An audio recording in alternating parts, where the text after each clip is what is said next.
Hey, what's up? I think you meant to send that to your client. But anyways, so let me elaborate a little bit more, right? You could tether the dog, yeah, with a harness is fine. You just want to make sure it's comfortable. Okay.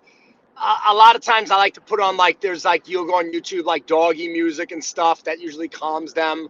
A little bit of CBD oil doesn't hurt. But the main thing is you want to basically soothe them a little bit, right? Now the crate should be next to them, okay? So they can't go anywhere. A lot of times this is a little bit easier, and the crate is right next to them. Every night or every 2 nights, you bring the crate a little bit closer to them, right? So the challenge is that if it's real containment phobia,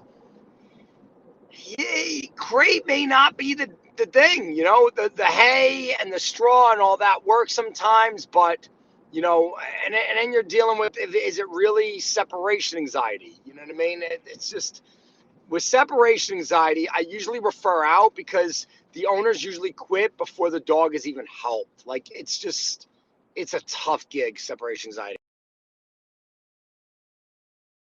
Now, what I have done is I've put sheets, pillows, all kinds of stuff in there where it looks like the dog is inside a big marshmallow, right?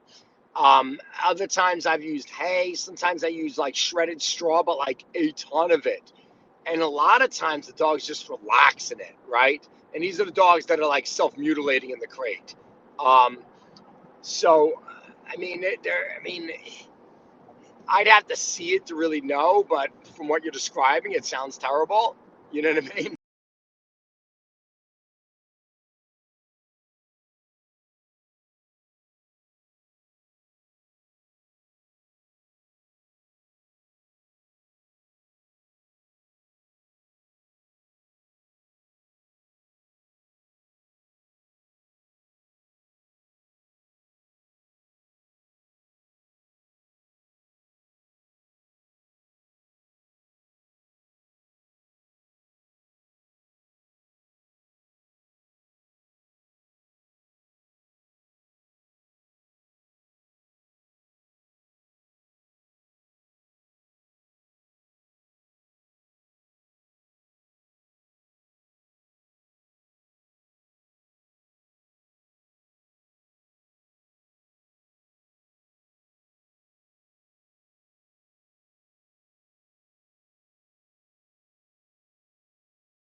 And you know what the big problem right now is, because of what the dogs experience, it's probably going to stress out going in a crate, which means they're probably going to have to push the dog in the crate. And once you do that, you're done, right?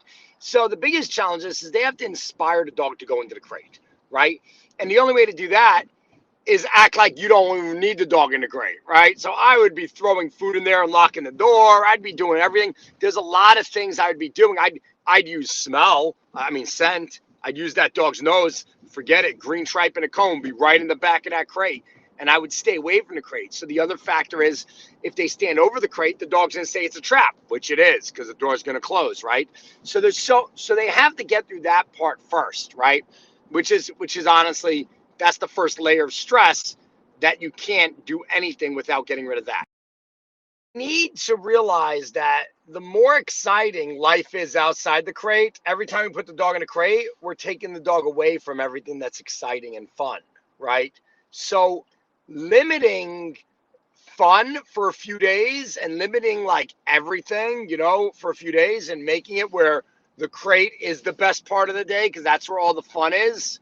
Not fun, but like good things. Um, that helps dramatically. That's how I got Saga. We made life boring as hell, and everything good was in the crate. And I just did a client through that recently who was in bad shape. Same thing.